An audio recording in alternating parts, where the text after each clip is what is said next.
Hi, Hill City. My name is Lacey, and I'm part of the team here. We're so thankful that you're watching with us this morning. We want you to know that Hill City is a safe place for you to get to know Jesus. So if you are curious and have doubts or questions or fears, we would be honored to walk with you through them. Okay, so it is hot outside. Have you signed up for a summer event yet? They are super popular, and we're continually adding more as the summer continues. There truly is something for everyone. So find our events at this link. Today, we've got a few songs, and then John is going to give the next message in our Won't He Do It series. Thanks for being here. Traveling, so it's good to see people, and just happy that you all are here. Again, as Lacey said earlier, if you are new and this is your first time, we'd love to meet you and talk to you, and there's going to be people out in the lounge area on your way out if you want to stop by there and ask any questions you have, or just grab a free gift and go. You could do that as well. But we'd love to meet you, and if you want to know what's going on just throughout our community, there's a QR code on your seat that you can scan, and tells you about all the summer events that are going on, and a great way to meet people. We're in this series called Won't He Do It, which is, we're taking 16, 17 weeks to work through the book of Mark, and we're only going to get a part of the way through it, but if you're not familiar with the Bible is broken up into an Old and New Testament. And the pivot point in between those two is the life and teachings of Jesus. And so there are these Gospels. There are four of them. It's called Matthew, Mark, Luke, and John. And in these Gospels, what they do is they detail out and they give you a portrait of what Jesus taught and how he lived his life, and some interesting angles to kind of his 33 years or so here on this earth. And so we're taking this long period of time to just talk through the book of Mark. And so up to this point, this is week number 7, so I want to give you a quick little catch up here. We got introduced to John the Baptist early on in the story. He's the cousin of Jesus, and he's about to get beheaded here pretty soon. But he was part of kind of ushering in this new ministry of Jesus. We get introduced to Jesus, and then what ends up starting to happen is Jesus starts doing these teachings. He starts getting these people, these disciples that started to gather around him, and he calls in particular these 12, but then there were some other people that were really close to following him, and he started having these incredible teachings, and people started getting enamored with just how he would love on people and how he would talk about life and purpose and all these things, and then he would start doing these miracles, and then in these miracles, obviously people are going to be drawn to them. If you saw someone who couldn't walk and they start walking, you're probably going to pay attention to the person, right? So that's what happened to Jesus, and then he started saying these things like, hey, the kingdom of God is near. And it was interesting. People were like, what do you mean by that? And he would start explaining that. And then eventually, as we looked at last week, his language started to switch a little bit. And he would start saying, hey, the kingdom of God is like.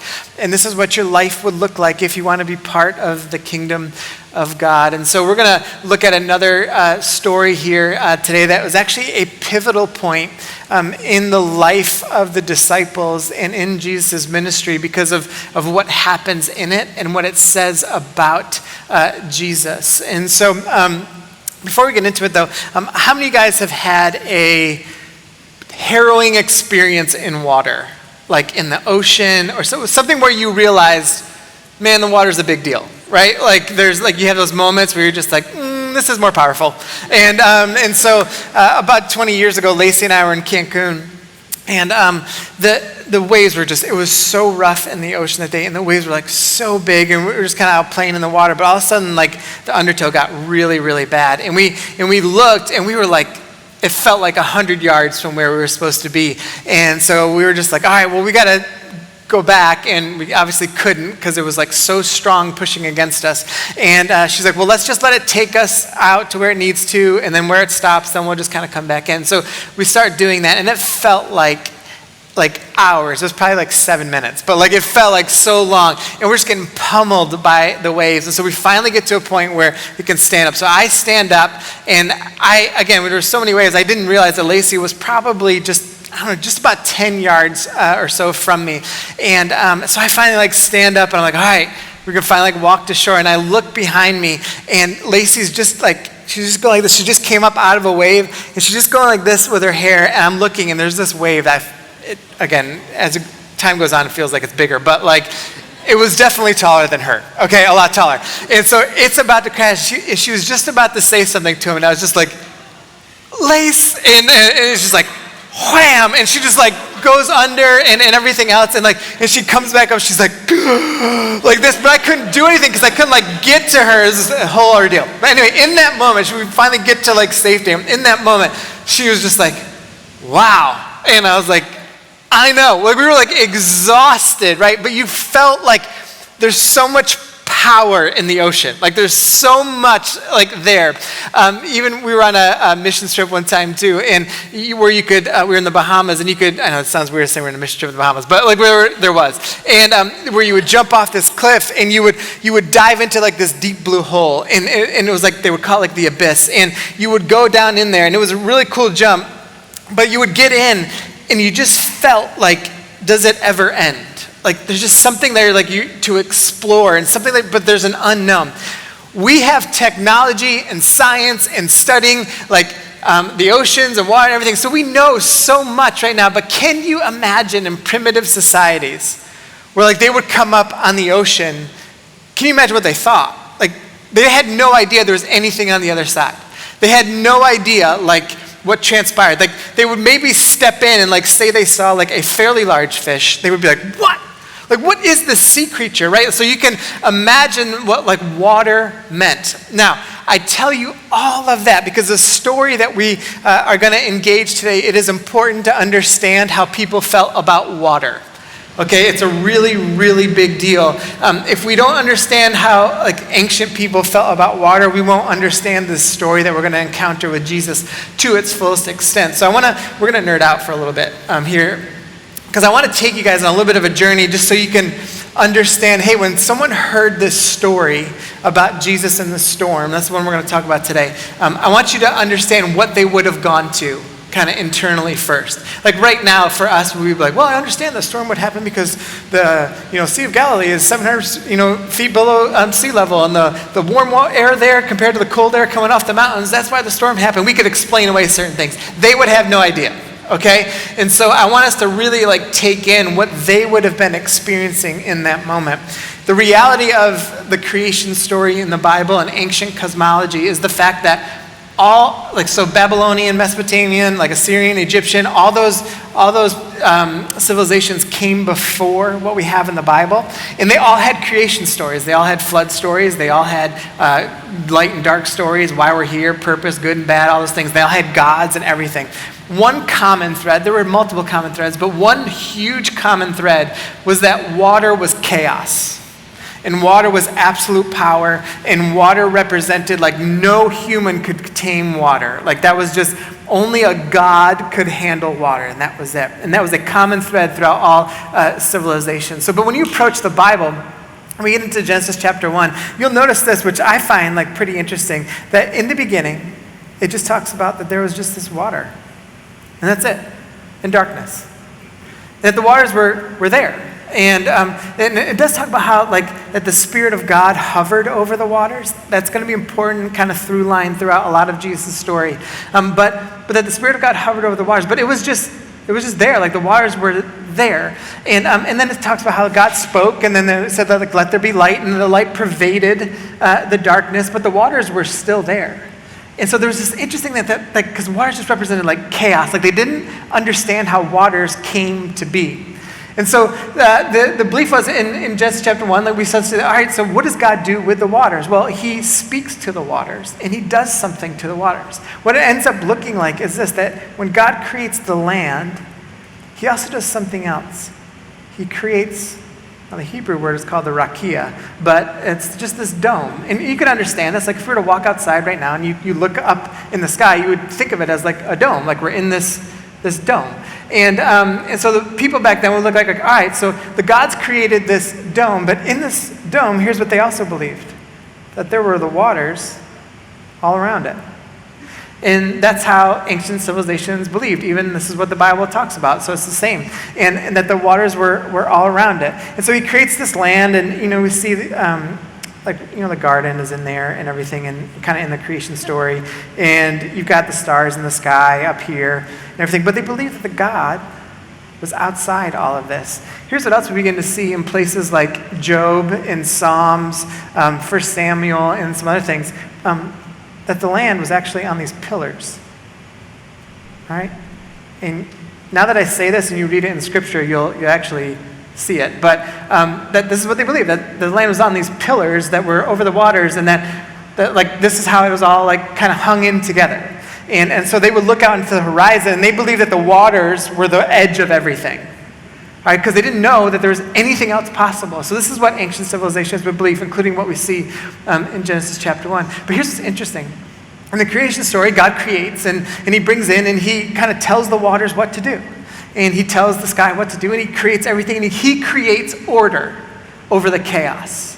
So what was once darkness, and the waters like ruled, and it was chaotic, it's like that God, and only God, can create order in the midst of the chaos. And in the presence of God, what ends up happening in creation is this new life happens, this new humanity, this new creation. It's there, right there in Genesis chapter 1 and chapter 2. And then what eventually happens is that Adam and Eve sin, and they kind of go against God's word. And what transpires from there is a sense of like decreation, so to speak.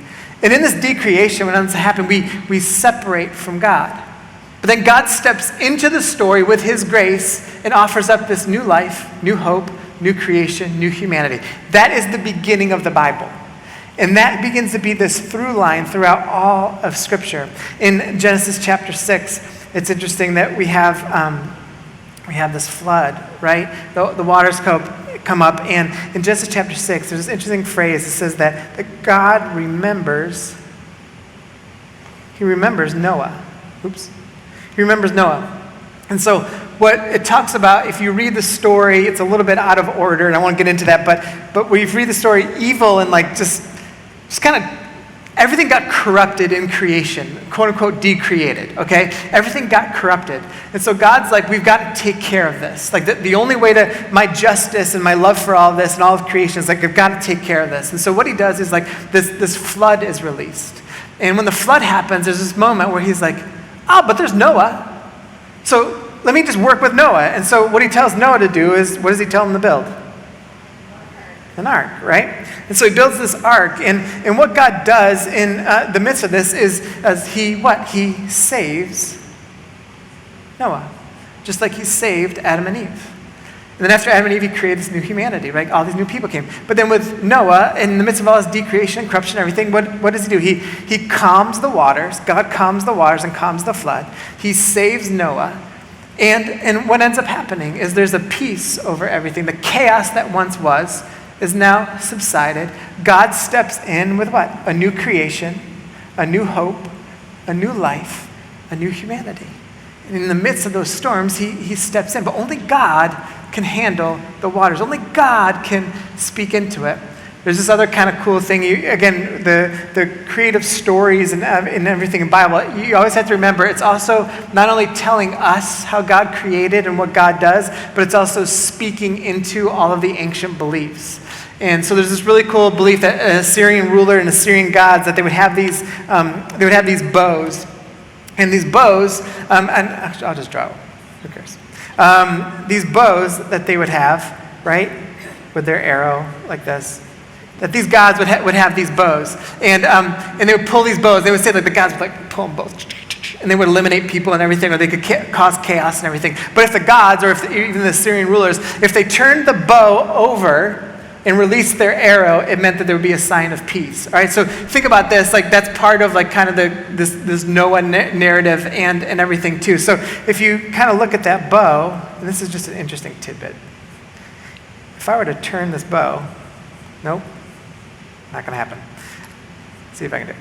If I were to turn this bow, forget it. If you turn the bow, it's not working.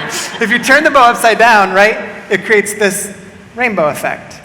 And so even with the rainbow that was supposed to show like peace, like we understand like the rainbow is supposed to mean peace, that God's favor upon us, and that God handles the storm, and that God is with us in the midst of us. Like that's what a rainbow is supposed to mean for us who believe. But also it was speaking into, oh, you Assyrians, you've always thought that the upside down bow just meant peace, but I'm telling you, our God is the one that brings the peace. And so it's this massive thing with even the rainbow. If we go into Exodus chapter 14 with the story of Moses and the Israelites were God's chosen people. And they are enslaved. So the way that God wanted humanity to work, this evil Pharaoh comes in and he kind of decreates what God had created. He corrupts the system. And so in the midst of this, the people get enslaved, and God's people are enslaved. So God steps into this story, and he's like, I'm going to save, I'm going to redeem my people, and this is how I'm going to do it. And so he works with this guy named Moses, and watch what happens in this story. He says, then Moses stretched out his hand over over the sea. Over the sea. And so he's saying, here's the water again. So Moses is like praying over the sea, and he says, and all that night, the Lord drove the sea back with a strong east wind and turned it into dry land. And so the Lord, now Moses is praying, but Moses can't control the sea. It's like, only God can control the sea, and only God can control the water. So what ends up happening is Moses is just praying, he's kind of stretching his hand out, and that God, the Lord, begins to work throughout all night, and he starts pushing the sea back, and pushing the sea. He's pushing it back, and he builds these walls. He said the waters were divided, and the Israelites went through the sea on dry ground, and with a wall of water on their right and their left. And so they're able to escape through this. And the God who created this pathway to save his people, right? Save his people. When the enemies come, what does God do? He allows the waters to collapse on them. And so he saves the Israelites. Well, when he saves the Israelites, on the other side of that is this promised land that they're heading to, which is this new life, this new humanity, this new creation that only God could provide because he saves his people. And so this story would have been built up, and that story from Exodus chapter 14 became part of the Passover story that they still tell today. Thousands of years later, they talk about this part of the story, how the God, the Lord of the sea, and they would say Yahweh, how Yahweh, the Lord of the sea, that how he parted the sea so that he would set his people free and save his people so we could experience new life, a new hope, this new creation, this new humanity. Look what it says in the Psalms. It says, the psalmists describe God, and they say, you rule over the surging sea. When its waves mount up, you still them, that you can calm the sea, that you can bring peace to the sea. Who can do that? Only God. Only Yahweh. Only the Lord. Psalm 106. Talking about the story of the Red Sea again, he says, he rebuked. Who did rebuking? God rebukes the sea. And he dries it up, and he led through the depths as though through a desert. Another part of the story in the Old Testament. How many of you guys have heard about Jonah? Right? So if you haven't, it's okay. Jonah, you might have heard about the guy who was swallowed by a big fish, maybe. And in Jonah, in that story, it's interesting because you're going to see this huge parallel between Jonah and Jesus in the midst of the story we're going to read today. Jonah, God calls Jonah to go across to the Ninevites. And Jonah didn't want to go. Jonah's like, I don't like the Ninevites, and here's what I know about you, God, that you're going to forgive them and you're going to show them grace. And I don't want to do that. And so I'm going to pout, and I'm not going to do it. And I'm going to argue with you and everything. And eventually what ends up happening is Jonah goes out on this boat, and the storms just start going crazy. Waves are whipping in and everything, and the sailors are freaking out. And they think to themselves, it's got to be this dude Jonah's fault. What's Jonah doing in the story? He's sleeping. So they go in, they wake up Jonah, and he comes up and he's like, y'all, just throw me overboard. It'll calm everything.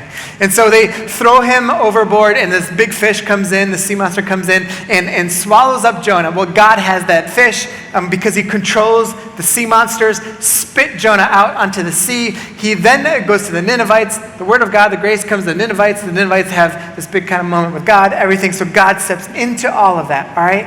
Now, Jonah didn't want to do any of it. And so you're going to see this parallel even between Jonah and Jesus in this story because all the details are almost exactly the same.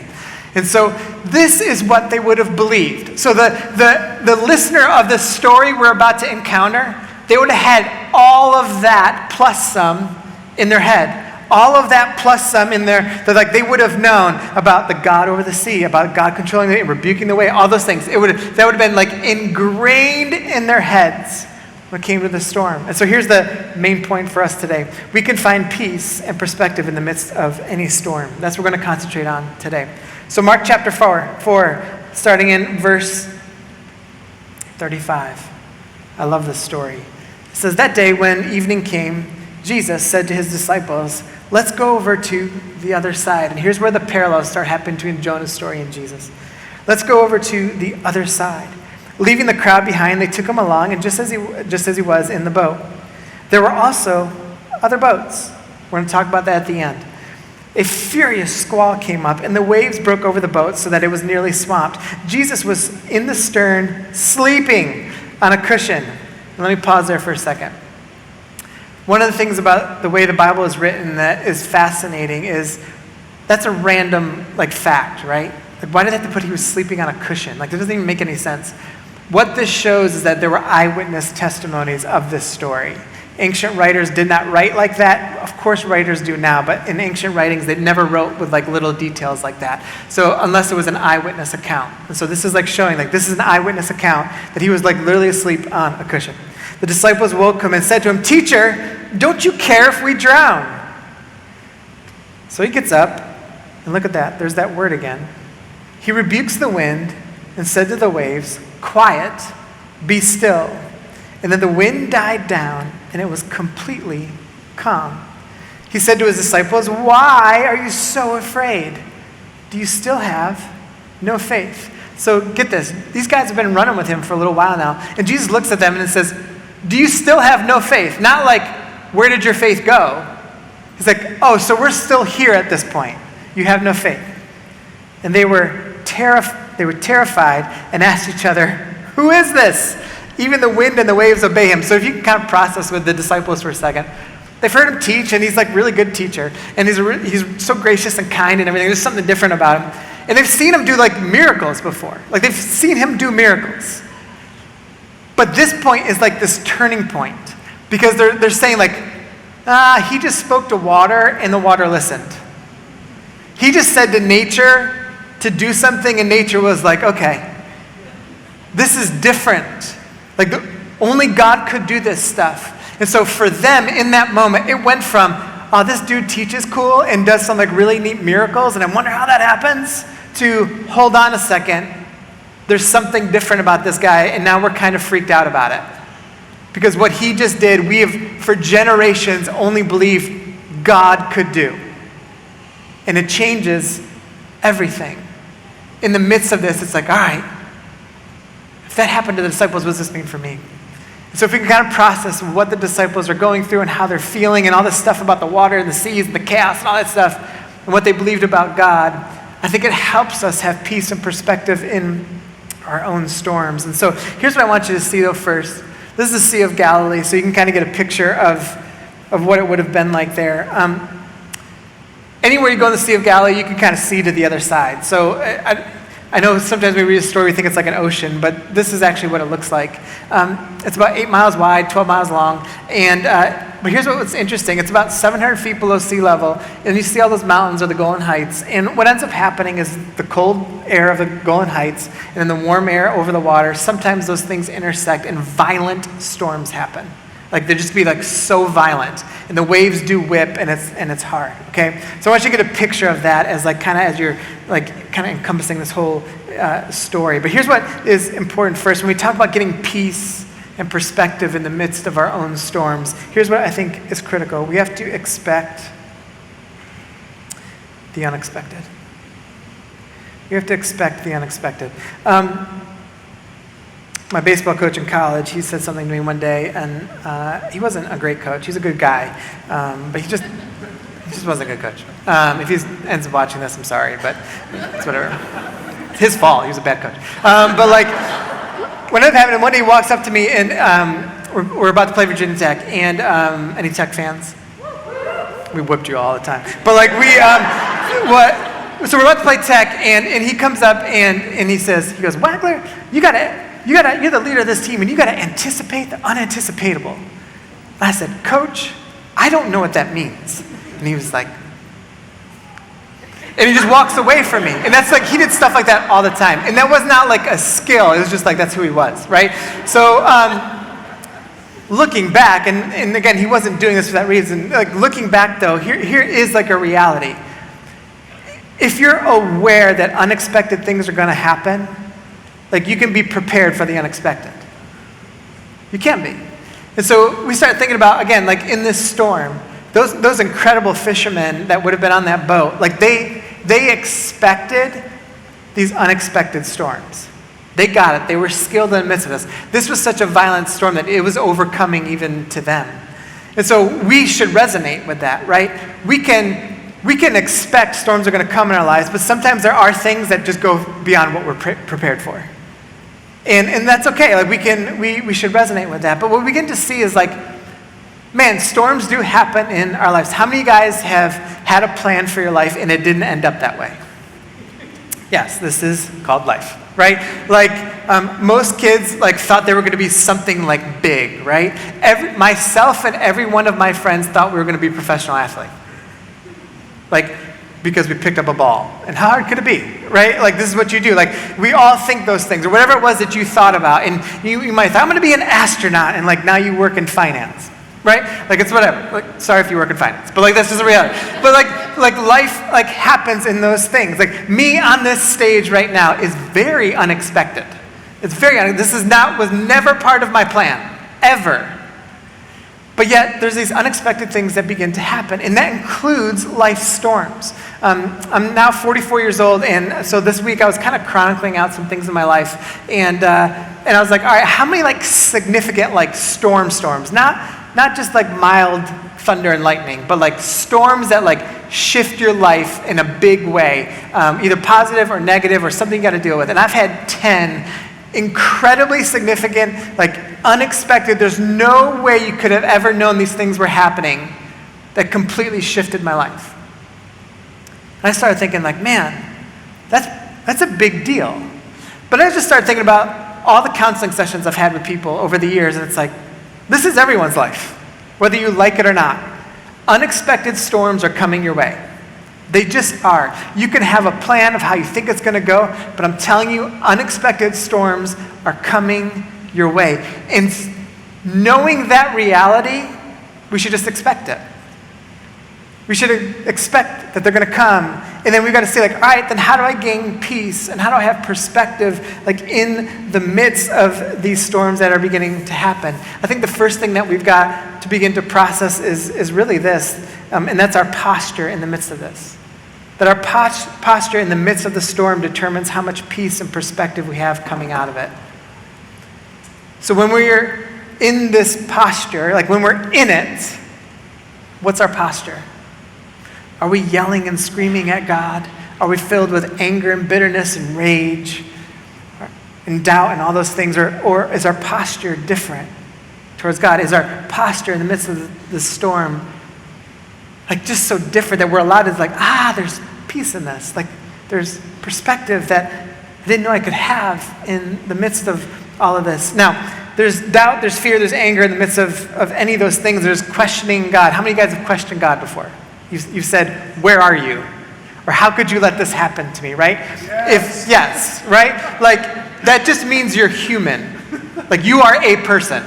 All right? So if you've done that, that is like, we've all done that. In particular, in the midst of the storm, you're like, why in the world, God, would you let me go through this? Why would you let this happen? So when the disciples come and they speak to Jesus and like, do you care if we drown? They didn't go to him. They didn't be like, hey, Jesus, like you've done these like cool miracles and like we know that like you could do some different things, but like, can you like wake up and like just help? Like that'd be cool. They didn't do that. They came to Jesus with fear, with doubt, and probably some anger, and then like, why are you letting us drown? And so even in this moment, we can sit there and be like, oh my gosh, how could the disciples do that? But we understand it. It's like, and you see this part of the story and you're like, I've been there. I know what that's like. I would have been the person yelling at Jesus as well. You know why? Because I've yelled at Jesus myself. And so we can see ourselves in this story and in this moment. And so we understand that that's there. Sometimes we tell people in the midst of their storms to just be like, hey, just pray, you'll be good. But like, we have to understand that there's a lot that goes on emotionally in the midst of our storms. And that's okay. How many of you guys know the song Kirk Franklin with Melodies from Heaven? You guys remember that song? Yeah, such a wonderful song, right? Sometimes that we expect other people that believe in God to just be like, the storms come, that we're just gonna be like, yeah, just rain down on me, right? It's just like a melody from heaven. Rain down on me. Like we think we're gonna do that. But that's not reality. Reality is we get feared, we have fear, we have doubt, we have anger. I just want to tell you that's okay. But the question is like, where is our posture in the midst of all of those things? And where do we take it from there? That's what begins to shift. And that's how we have the right perspective and then begin to experience peace. Here's how I was thinking about it this week. Sometimes we let the storm dictate what we think about God rather than what we know about God dictating how we feel about the storm. So this storm starts coming in, and it feels like the waves are so much. And we're letting the storm dictate everything. And so our posture is like bowing down to the storm, rather than having a posture that says, I know who my God is in the midst of this storm. That my God controls the wind and the waves. That my God can give me the peace and the perspective. That my God can only do what my God can do, and I know my God saves. And so in the midst of this, it's hard. And I've got anger, and I've got fear, and I've got some doubts, and man, it's not easy, and it could hurt for a long time. But my posture is, I'm not going to bow to the storm, I'm going to bow to my God. And through that, I'll have some peace and perspective. It begins to shift how we begin to start experiencing the storm that we may be in. Tim Keller, who's a pastor up in New York, and he's one of my favorites, he said it this way. He said, if you have a God great enough and powerful enough to be mad at because he doesn't stop your suffering, you also have a God who's great enough and powerful enough to have reasons that you can't understand. So if we've ever said, God, just stop this, that means that you inherently think he could. And if he's that powerful, then he's also got to be that kind of powerful for us to be able to be like, you know what, I'm going through this, but maybe there's just some stuff here I don't understand. And that's okay. Because I ultimately know how powerful my God is, and I can have peace and perspective in the midst of this storm. In this thing that I did not expect, I know he's with me in it. I know that I can work through all of it. In verse 41, the disciples didn't see that part of Jesus because their posture wasn't correct. Their posture was doubting Jesus in that moment. Their posture was not fully embracing who Jesus was. And listen, they didn't fully know there, right? They just weren't in that place yet. And because they didn't have the right posture, they freaked out. They didn't have the right posture, so they doubted everything. They didn't have the right posture, so they couldn't possibly take in all that was happening in that moment to understand that they should have trusted Jesus. They just couldn't. Because their faith wasn't strong enough. Their faith, they didn't understand fully who Jesus was quite yet. And so in the end, they became terrified. In the end, they just couldn't fully understand what was going on. Think about it this way, that the strength of our faith isn't determined by our willpower. The strength of our faith is determined by how much we trust Jesus. When I started thinking about all of those stories, all those storms that I was saying that in my own life, I'm like, man, whether it was how I handled it or how people around me handled it that I respected and learned from, it was never about their willpower. It was about they trusted Jesus so much in the midst of their storm that's what brought peace. That's what brought perspective. That's what allowed to take a step back and be like, man, this sucks and this hurts and this is painful and all those things, but there's something greater here. There's something bigger here. There's something I can trust in here that's way more powerful. And that is what shapes the faith. That is what shapes the strength of our faith. What I find fascinating about unexpected storms, I love sports and I love watching basketball and stuff like this. And you know, when there's this one, Kobe Bryant, I loved him. And there's this one play where he hits a game-winning shot. And he doesn't do anything else, but he just goes like this. He goes. Everyone else is freaking out, but there's this moment where he just goes. You know why he did that? He had every single day practiced. He literally talked about it. He goes, I knew the spot I wanted to get to. And he practiced thousands of times to get to that spot. so that when he needed to be in that spot and when something was about to overwhelm the moment, he goes, I know how to get to that spot and I can make that shot. And so when it happened, he's like, I've done this thousands of times. And so a storm's going to come in your life. You might have walked in here in one. And it might be the harshest one you've ever been in. But you know what? You need to get to the spot that you've practiced thousands of times to get to. If you've never practiced getting to the spot, when the moment comes, it's going to throw you all over the place. But when the storm comes, if you're preparing in the everyday, if you're preparing in the normal, if you're preparing in the times where you can freely get to the spot. It's like easy. If you just keep doing it, when the storm comes, you're like, I know how to get to the spot. I know how to get here. Why? Because I've done this before. I've done it before. And in that spot, you're like, this is where the peace is. This is where my perspective is, because I trust Jesus in this spot, in this moment, because I've done it thousands of times. And so the storm comes, and it feels like it's overwhelming you, but you're like, but it's not going to ultimately, because I've been in this spot before, and I know how to get there. Here's the second thing and the last thing. Jesus saves. Can't ignore this part. That's why I was showing you guys in the beginning that whenever God steps in, he saves his people, and there's this new life, this new hope, this new humanity on the other side of it. Every time, from start to finish of the Bible. The chaos, the sea, the chaos, the waters, the raging storms, all this stuff. It's like, nope, there's new hope, there's new peace, there's new perspective, there's new life on the other side of this if you just allow to understand that Jesus saves. Jesus is with us in the storm. He's never outside of it. He is in it with us. I love this, the part in the story where, because I just can't, I don't know, I can't even fathom it, but they go and they wake up Jesus, and he goes up to the top of the boat, and the storm's raging, and I don't know how he talked. He says, be still, right? I don't know how he talked to the storm. I don't know if he got up and this bellowing voice was just like, be still, like, and it happened, right? I don't know if that's what he did. Or this is kind of how I think about it, because it'd been more, like, just more powerful.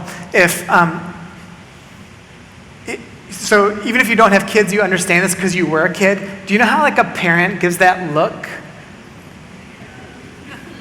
and goes like this? You be still. That's how I wonder if Jesus did that. Like, he just walked to the top of the boat, and they're all freaking out, and like they're expecting him to do this. And so he walked out to the seas, and when he's just like, you be still. Like that. And that whisper is like the ultimate scream, right? And then, the kids, you're just like. He spoke to the wind and the waves like a defiant child. And that child responded with a whimper and calmed down. This is why in that moment they're like, only God can do that. And this is why there was this big pivotal shift for these disciples, because they're like, hold on a second. For thousands of years we've believed only God can speak to the wind and the waves, and Jesus just did this.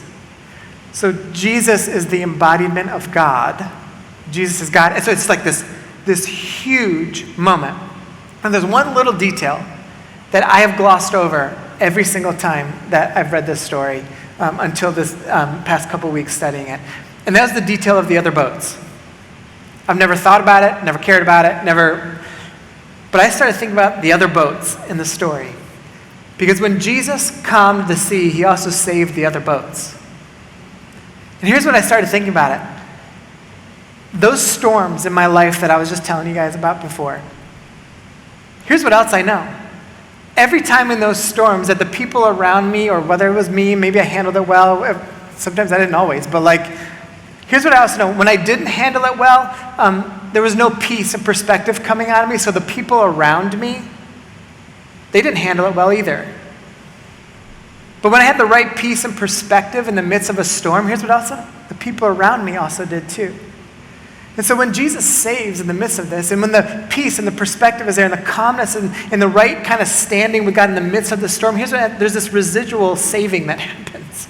There's this residual peace that begins to happen. The residual perspective that starts to happen. And other people start saying this, oh, Jesus does save. And you know how I know you probably know this to be true? You probably know someone who like faithfully loves Jesus, who handled the storm in an unbelievable way. You couldn't believe how they handled it. And you thought to yourself, there's something there. Something so deep, a peace that you can't find anywhere else, that is truly transcendent because Jesus saves. Band, you guys can come back up. Later on, one of the disciples of Jesus, who was also his brother, James, he wrote, "Consider it pure joy," I'm paraphrasing, "when you go through tough stuff and suffering and pain. Consider it pure joy." Do you know why he could say that? Because they all would have talked about the storm. Oh, we're getting beaten right now. Do you remember the storm, though? Do you remember when Jesus talked to the wind and the waves? Do you remember that? And someone else would be like, yeah, but we're literally getting beaten. People are getting crucified. Yeah, but do you remember the storm? Do you remember when he got on, he said to the wind and the waves, "Be still." Changed everything. It was a peace and perspective. It was a new life, a new hope, a new humanity, a new way of thinking. This is different. And we have this ultimate hope. And I want you to see just a little thing at the end of the Bible in Revelation 21. I love this. It says, "Then I saw a new heaven and earth." This is our hope that we talk about, the death and resurrection of Jesus and what's to come. And he's going to make this all right. "For the first heaven and the first earth had passed away. And there was," look at that, "no longer any" what? In the beginning, in the end, God speaks to the waters. He's speaking to your sea, to your storm, to that unexpected thing that you did not know how to deal with. And this becomes our hope because we know that with Jesus, there's this new hope, this new life, this new humanity. Guess what? There'll be no sea at some point. So I don't know what you walked in with, but I do know this. He's okay with your doubt. He's okay with your fear. He's okay with your anger. He's okay with your questions. He's okay. But what he wants you to know, and the posture he wants you to take, is just trust me. I can say be still to your storm. I can give you a peace and perspective you'll never find anywhere else. So we're going to take a minute here. I want you all to process maybe what God's stirring in your heart. And we're going to sing one more song, and then I'll come back up and close us in prayer. So let's just take a minute here. Thanks so much for watching with us this morning. If you're out there and have questions, prayer needs, or want to get better connected, you can fill out a connection card at this link. Have you heard about the Summer Box Challenge? It's going to be a super fun one. You'll receive a box full of materials to help you grow and engage with your community, your friendships, and your team. There's an adult box like always, and we also have a family box with a kids add-on for your little ones so they can be learning right alongside of you. And isn't this beautiful? And it might just come inside. All right, we will see you next week.